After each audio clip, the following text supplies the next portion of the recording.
Natalie, thanks a lot this morning on Today's Kitchen. We're going vegan. Famous for their upscale vegan cooking, Joy Pearson and Bart Potenza share more than 150 enlightened recipes from their renowned restaurant in the Candle Cafe cookbook.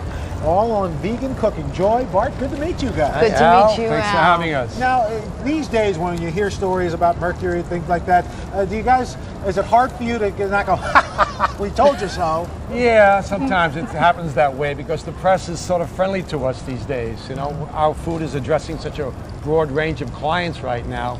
People come to us for those reasons very often. And you know, when people think vegan cooking, they think, oh, it's going to be bland, it's going to be blah, but you The opposite is true for us, as you'll be able to see with all this beautiful food. Now, one of the things we're starting with is seitan? Yes. Right. What is this the seitan right here? Yes, it is. What is that? This is a wheat protein. It's actually defatted. It actually is washed the bran and the starch out, and you're left with the protein. And it kind of feels like meat-like. Yes. But Taste meat-like. So it has the texture and the feel of meat without any problems that you would associate with meat. Yes. So what are we making here? Here we've got our seitan chimichurri on a rosemary skewer, and this is a signature dish in our restaurant and as well in the cookbook. Now, how do you cook with this? Well, we're going to show you. I'm going to slice up a little bit here. Joy's about to do a marinade over there in the presentation. Cuts very easily in the diagonal. It takes on the same characters as meat because it absorbs all the textures and spices and stuff. Now, can you eat this raw? No, you'd rather not. You want to cook it. It's pre-cooked. I see. That's what gives vegetarians a bad name, is when you eat something like that raw. It needs the flavor. So what are we starting with here? Here we have, in our blender, we have an organic red wine.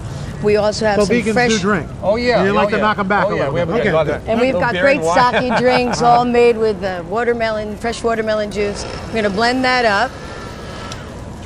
Put the marinade over the cutlets. Now, what's in the marinade? The marinade has a tomato paste, it has thyme, it has rosemary, and it has tarragon. It has umeboshi vinegar. It has the red wine, as I told now, you. what's umeboshi vinegar? Umeboshi vinegar is a vinegar that is very tart. It actually enhances flavor. Okay. It's delicious. So now, how long will you marinate this? I like to marinate overnight because I think we need to absorb more of the flavor. Right. Then, so these cutlets are just marinated now, but what we're going to do... Well, just pretend they've been marinated overnight. Right. Okay, for television We marinated purposes. them in our Now, this looks refrigerator like last flour, night. but it... We're going to dredge it in a flour that's mixed with walnuts and also with herbs and spices. So you notice there you got a nice coating on that. Right. And now...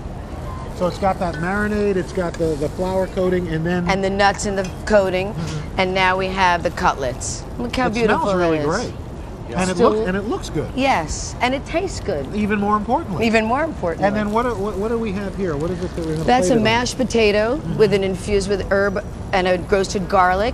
And you've got rainbow chard fresh from the farmer's market. We actually use a lot of local farmers in the restaurant. What do you use now? I know you don't use dairy per se. What do you use to get a creamier texture for, say, your mashed potatoes, things like that? Well, it could be silken tofu. It could be soy milk itself. Yeah.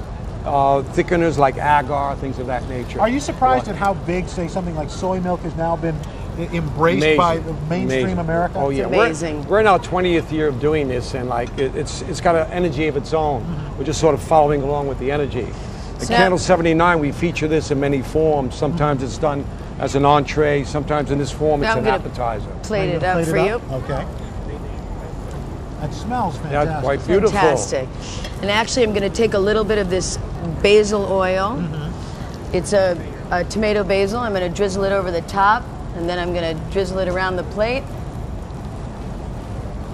It's amazing Voila. options. Yeah, that's one form of it, Al. We can do it all kinds of And then what is seasonings. you've got some nice little like pot sticker items. Yes. This is a crispy dumpling.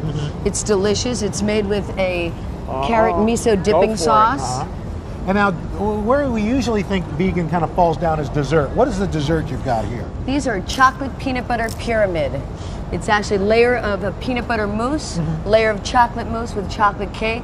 It's with locally grown strawberries. Let's bring our taste testers in. Oh, Try a little dessert here. Nice to see you. Hi, Joy. How are you? Pleasure to Good to meet see you. you. It's a Hi, pleasure. nice to meet you. What are we Smells tasting? good. This is the Let's peanut taste. butter mousse. Inspired by Cleopatra. Okay. Wow. There you Quite go. wonderful. Okay, well, I Thanks. might have to give the teases first because once I get the peanut butter in my mouth, there's no way to do this. I'll Katie try. will continue from Boston all week long, covering the Democratic National Convention. Tomorrow, a conversation with Teresa Heinz Kerry and a tour of Boston, Isn't that courtesy of Ben Affleck. And stay tuned to NBC and MSNBC all day long for continuing coverage. And if you want any of these recipes, check out our website. Joy and Bert, thank you so much. Thank you. Very Thank you delicious. all. Have a good afternoon. We'll see you tomorrow. Good health, everyone.